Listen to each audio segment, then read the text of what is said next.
छोटी सी झलक आशीष ने आपके सामने स्पष्ट कर दी है और धीरे धीरे कर अब बुलेटिन की शुरुआत करेंगे विस्तार पूर्वक खबरों पर चर्चा। और ईआरसीपी जो मध्य प्रदेश राजस्थान दोनों ही राज्यों के लिए बहुत महत्वपूर्ण, इस पर सबसे पहले आपको जानकारी दे दें। प्रोजेक्ट में पानी के बंटवारे को लेकर एमओयू साइन हो चुका है दोनों ही प्रदेशों के बीच।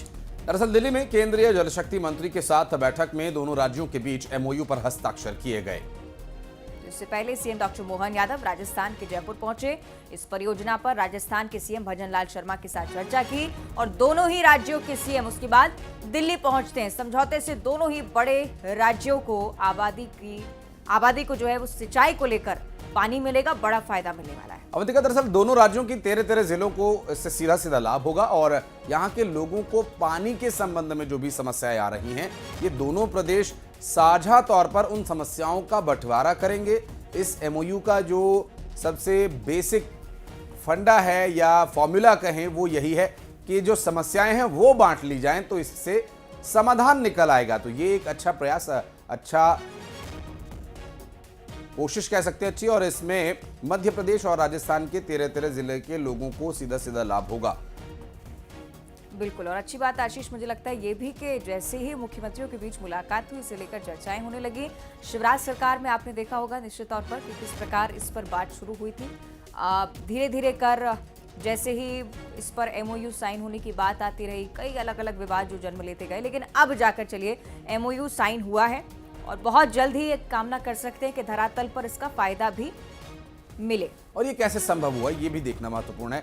दरअसल इस पर भी नजर डालेंगे, लेकिन ईआरसीपी है क्या ये हम आपको बता दें। भरतपुर, अलवर, धौलपुर, करौली और दौसा, जयपुर, टोंक, बारां, बूंदी, कोटा, ये राजस्थान के वो जिले हैं जो कि इससे लाभान्वित होंगे। अजमेर और झालावाड़ भी इसमें शामिल हैं और ईआरसीपी जो है इससे सीधा इन जिलों को लाभान्वित करेगा। ईआरसीपी के तहत 2051 तक 13 जिलों को पानी की आपूर्ति की जाएगी इसके माध्यम से, और लगभग 2 लाख हेक्टेयर नई सिंचाई भूमि तक जल पहुंचेगा। 13 जिलों में इससे पहले बने 26 बांधों से सिंचाई के लिए जरूरी पानी उपलब्ध रखा जाएगा।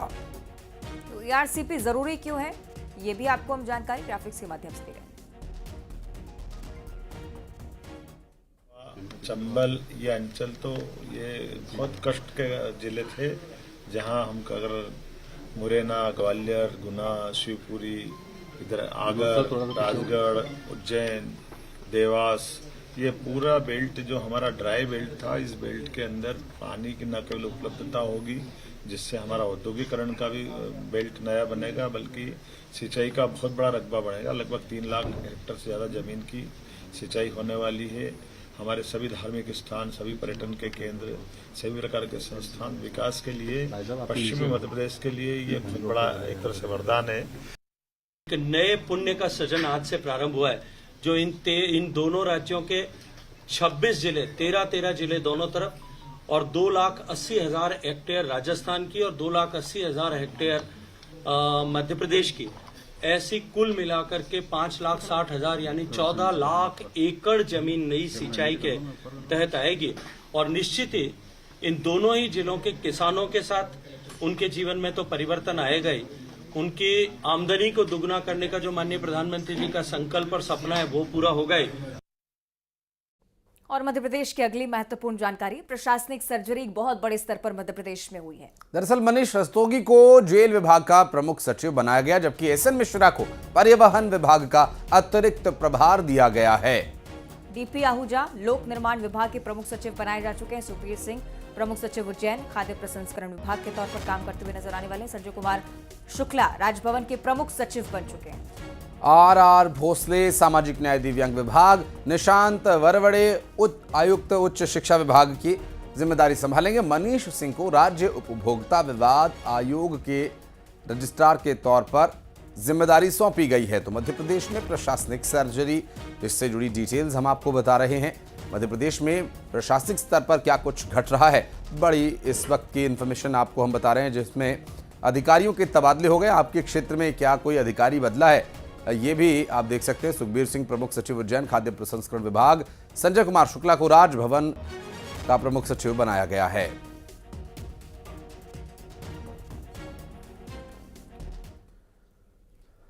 प्रधानमंत्री नरेंद्र मोदी बोर्ड परीक्षाओं से पहले देश भर के 10वीं और 12वीं कक्षा के स्टूडेंट्स के साथ उन्हें तनाव मुक्त करने के लिए परीक्षा पर चर्चा किया करते हैं। तो आज परीक्षा पे चर्चा का आयोजन है। दिल्ली के प्रगति मैदान में भारत मंडपम में ये मेगा आयोजन होना है। सबसे पहले तो मैं आपको बधाई देता हूँ। परीक्षा पे चर्चा मेरी भी परीक्षा। प्रधानमंत्री नरेंद्र मोदी एक बार फिर छात्रों से संवाद करने जा रहे हैं। सफलता के सूत्र और कैसे परीक्षा के तनाव को हैंडल करना है, ये खुद बच्चों से संवाद कर पीएम मोदी बच्चों से साझा करेंगे। परीक्षा पे चर्चा 2024 के लिए 2 करोड़ से ज्यादा छात्रों, अभिभावकों और शिक्षकों ने रजिस्ट्रेशन करवाया है। प्रधानमंत्री नरेंद्र मोदी सभी छात्रों को संबोधित कर परीक्षा पे चर्चा करेंगे। 2 करोड़ 26 लाख छात्रों ने पीएम मोदी के परीक्षा पे चर्चा कार्यक्रम में रजिस्ट्रेशन करवाया है। दिल्ली के ITPO में मौजूद भारत मंडपम में सुबह 11 बजे से कार्यक्रम की शुरुआत होगी और पीएम मोदी बोर्ड परीक्षा का सामना करने जा रहे छात्रों से संवाद करेंगे।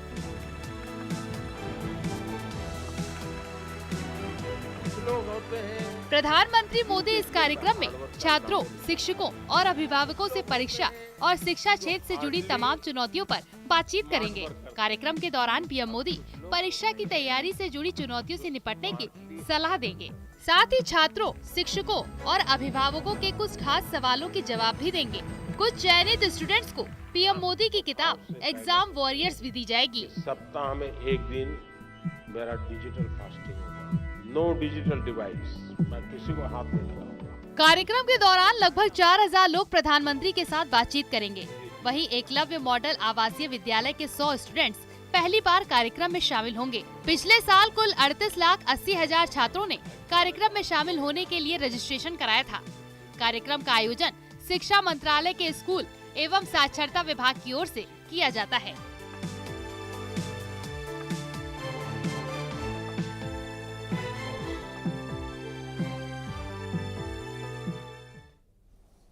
और कल की सबसे दिलचस्प खबर पर अब चर्चा कर लेते हैं। महागठबंधन से मोह भंग होने के बाद नीतीश कुमार एनडीए के साथ गठबंधन कर चुके हैं। और इस खबर में आगे भी प्रासंगिकता इसलिए भी बनी रहेगी क्योंकि बीजेपी के सहयोग से 9वीं बार सीएम पद की शपथ ले चुके हैं नीतीश कुमार, और ऐसा करने वाले वो देश के इकलौते नेता बन चुके हैं।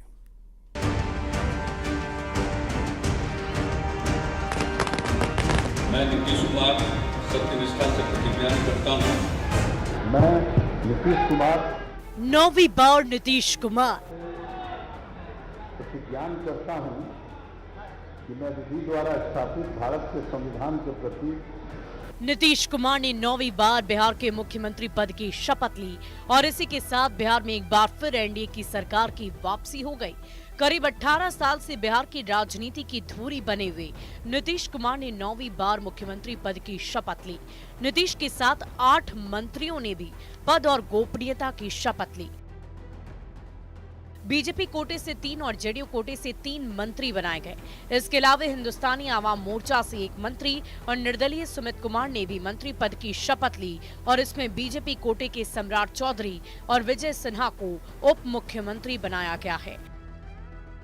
राजनीति में सोशल इंजीनियरिंग के मास्टरमाइंड माने जाने वाले नीतीश कुमार ने अपने मंत्रिमंडल में सियासी और जातीय समीकरण का खास ख्याल रखा है। नीतीश कुमार खुद कुर्मी जाति से आते हैं।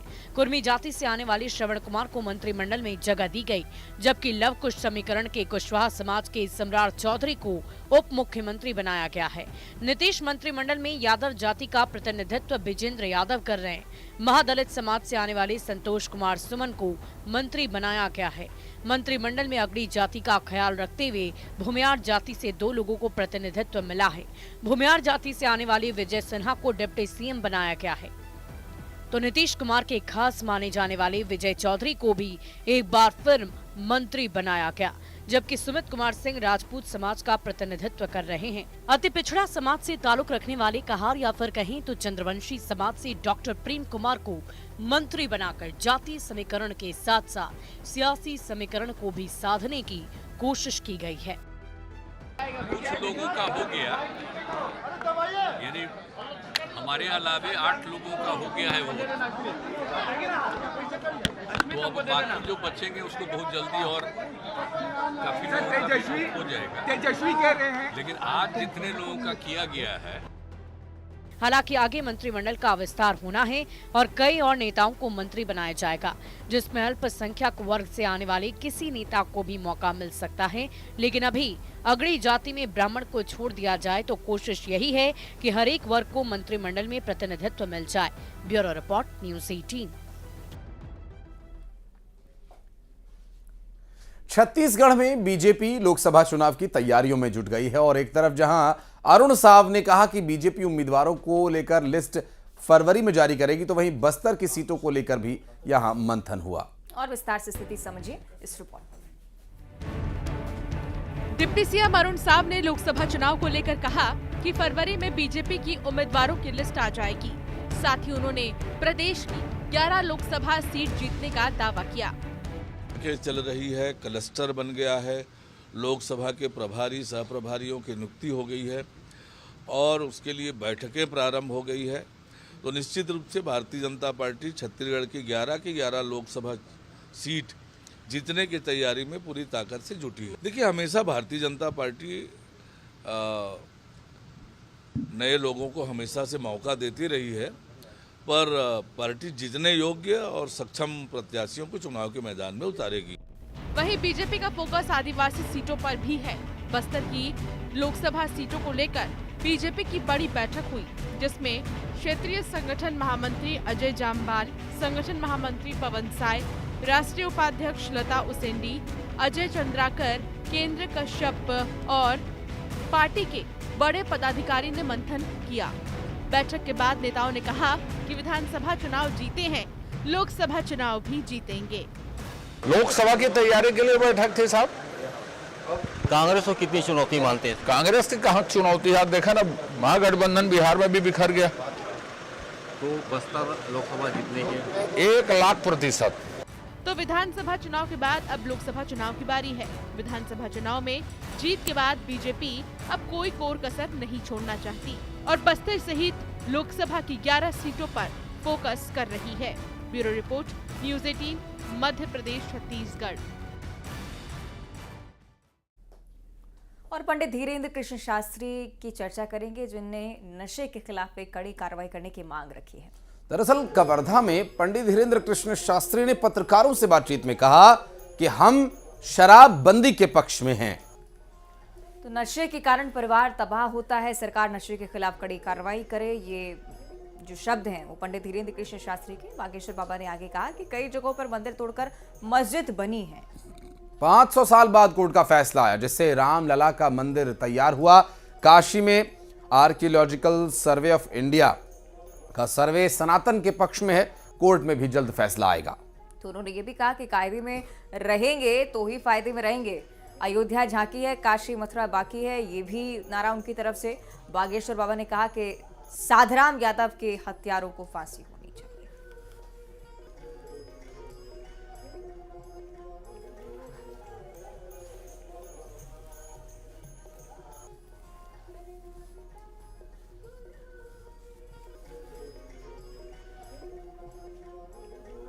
नाश करता है।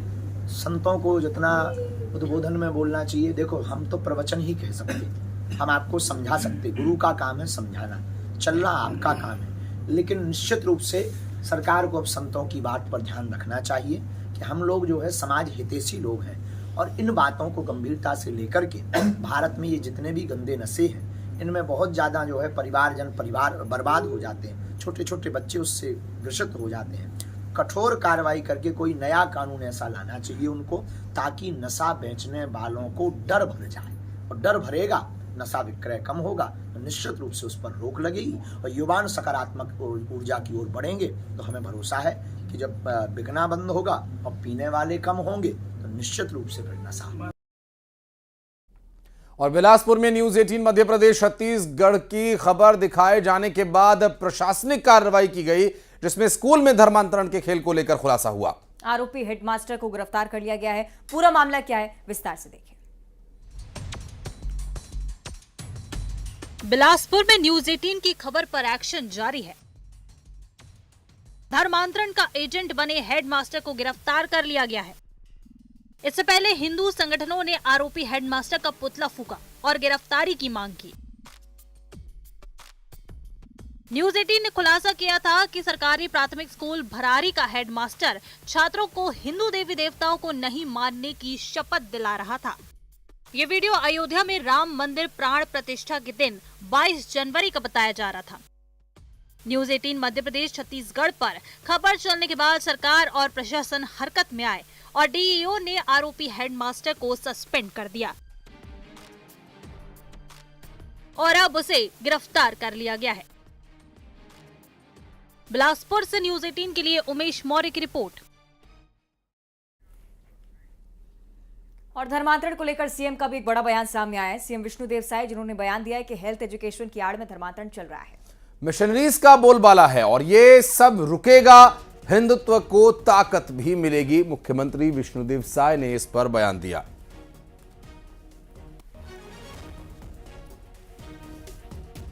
बोलबाला है,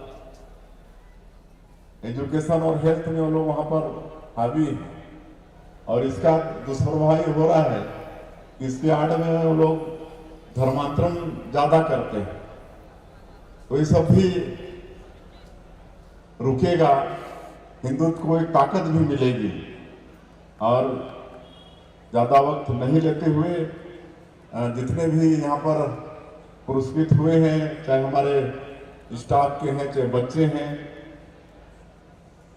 सबको मैं बहुत बहुत बधाई शुभकामना देता हूँ, उनके उज्जवल भविष्य की कामना करता हूँ और ये मैं उत्तरोत्तर विकास करे। और नर्मदापुरम में असिस्टेंट प्रोफेसर के द्वारा मारपीट किए जाने का मामला सामने आया है। जन भागीदारी कर्मचारी के साथ मारपीट की खबर। पिपरिया पीजी कॉलेज के असिस्टेंट प्रोफेसर पर यह आरोप है कि मारपीट की और उसके बाद सोशल मीडिया पर जैसे वीडियो वायरल हुआ, इस मामले की चर्चा हुई। दरअसल लेटर टाइप करने की बात को लेकर बहस हुई और फिर मारपीट में ये पूरा विवाद बदल गया और नाराज कर्मचारियों ने प्राचार्य से इसकी शिकायत भी की है। जो वीडियो है सीसीटीवी ऑफिस का, उस कार्यालय का नर्मदापुरम से सामने आया, वो इस वक्त आप देख सकते हैं। वहां पर कुछ बहस करते नजर आ रहे हैं, फिर धक्का मुक्की शुरू हुई और फिर उसके बाद बात बढ़ते बढ़ते मारपीट तक पहुंच गई। और शैलेंद्र हमारे सहयोगी इस वक्त हमारे साथ फोन लाइन पर हैं। शैलेंद्र, असिस्टेंट प्रोफेसर की मारपीट का जो वीडियो सामने आया, क्या कुछ कार्रवाई की जा रही है इसके बाद? जी आशीष, निश्चित तौर पर पिपरिया के पीजी कॉलेज का जो वीडियो है, अभी तक कॉलेज कैंपस में छात्रों के बीच लड़ाई के वीडियो ही वायरल होते थे, लेकिन ये असिस्टेंट प्रोफेसर की इस प्रकार सरेआम गुंडागर्दी का जो वीडियो वायरल हो रहा है, उसमें फिलहाल कॉलेज प्रबंधन तक बात पहुंची है और कार्रवाई नहीं की गई है। जो जनभागीदारी कर्मचारी हैं, उन्होंने प्राचार्य को शिकायत करके कहा है कि यदि कार्रवाई नहीं होती है तो आज से काम करना बंद कर देंगे। फिलहाल प्रिंसिपल से बात करने की कोशिश की गई थी, लेकिन बात नहीं हो पाई थी। चलिए, बहुत शुक्रिया आपका इस पूरे मामले पर जानकारी देने के लिए।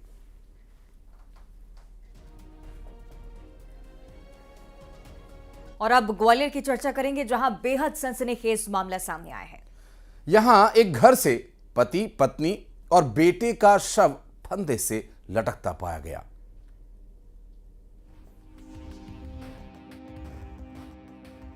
तस्वीरें साफ साफ नहीं दिखा सकते। 3 लोगों के शव हैं जो फांसी के फंदे से लटके मिले हैं। पति, पत्नी और बेटा, तीनों के शव फंदे से लटके मिले।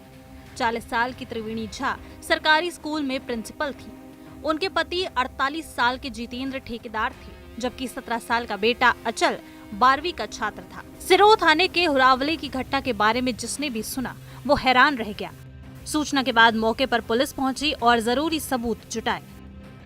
घटनाक्रम में कोई लूटपाट की जगह नहीं दिख रही है। एक सुसाइड नोट मिला है जो लड़के की कॉपी का एक पन्ना है, जिसमें ऐसा लिखा हुआ है कि बेटे ने फांसी लगा ली है। उसका एक जिम्मेदार किसी को बताया इन्होंने और कार्रवाई करने की बात लिखी है।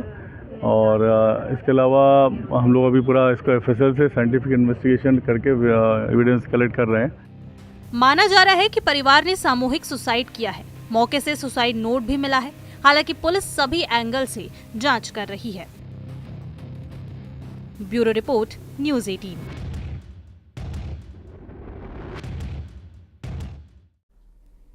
और छत्तीसगढ़ में चांदी तस्करों पर नकेल कसी गई है। महासमुंद में 22 लाख की चांदी पकड़ी गई है। और दूसरे मामले में रायगढ़ से 11 किलो चांदी बरामद की गई। इस रिपोर्ट में आपको दिखाएंगे दोनों मामले।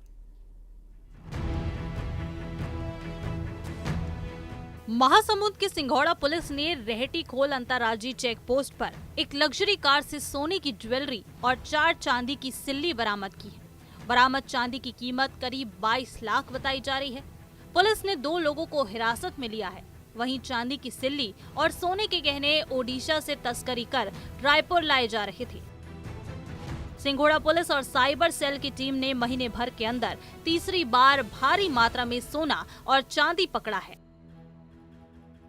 वहीं रायगढ़ की सिटी कोतवाली पुलिस ने ओडिशा के एक ऑल्टो कार से बिना बिल के 11 किलो चांदी के आभूषण जब्त किए। जब्त चांदी की कीमत 6 लाख रुपए बताई जा रही है। पुलिस को मुखबिर से सूचना मिली कि ओडिशा से एक व्यक्ति कार से बिना पक्के बिल के चांदी के आभूषण अवैध तरीके से खपाने रायगढ़ लेकर आ रहा है, जिसके बाद पुलिस ने कार्रवाई करते हुए कार से चांदी के गहने बरामद किए।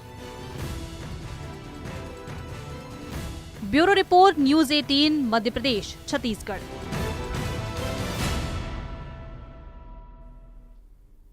और अब चर्चा करेंगे रतलाम की खबर की, जहां आरक्षक के थप्पड़ से आहत युवक की आत्महत्या के मामले ने अब तूल पकड़ लिया है। दरअसल मृतक के परिजन आज शव लेकर बजाना थाना पहुंचे और आरोपियों पर कार्रवाई की मांग करने लगे हैं।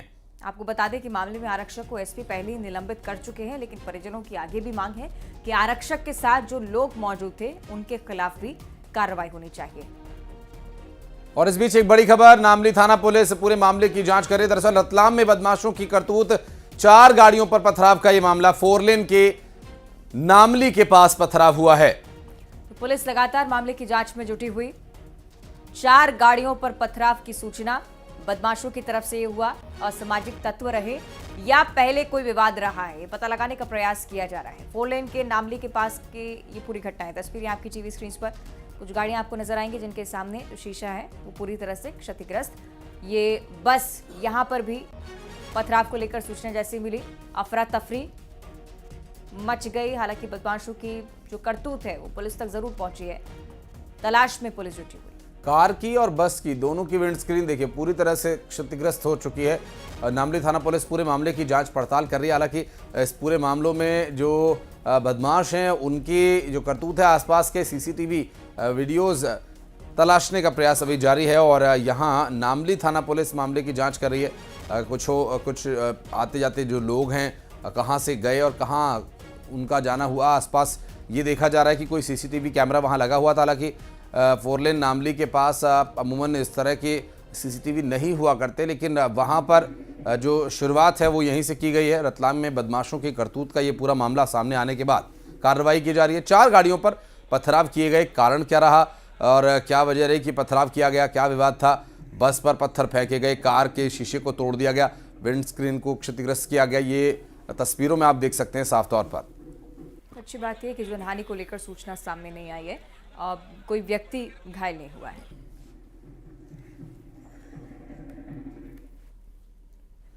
और बढ़ते आगे, रतलाम में आरक्षक के थप्पड़ से आहत एक शख्स की आत्महत्या के मामले ने अब तूल पकड़ लिया है। तो मृतक के परिजन शव लेकर बजाना थाने पहुंचे, आरोपियों पर कार्रवाई की मांग करने लगे। आपको बताएं कि मामले में आरक्षक को एसपी पहले ही निलंबित कर चुके हैं, लेकिन परिजनों की ये मांग है कि आरक्षक के साथ जो लोग मौजूद थे इन पर भी कार्रवाई होनी चाहिए।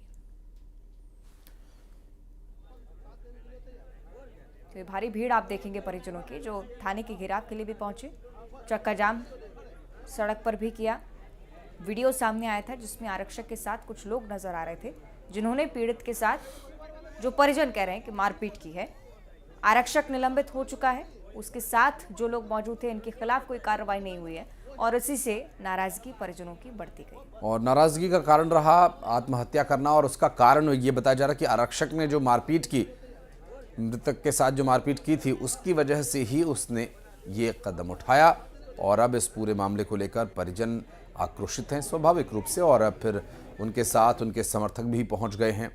और जो तस्वीर आप देख रहे हैं ये दरअसल उस दौरान की तस्वीर बताई जा रही है जब आरक्षक ने थप्पड़ मारा था। और ये देखिए, इस तस्वीर के बाद आहत होकर युवक ने आत्महत्या कर ली और अब परिजन आरक्षक पर कार्रवाई किए जाने की मांग कर रहे हैं। बजाना थाने में परिजनों ने इस बात को लेकर अपना आक्रोश प्रकट किया।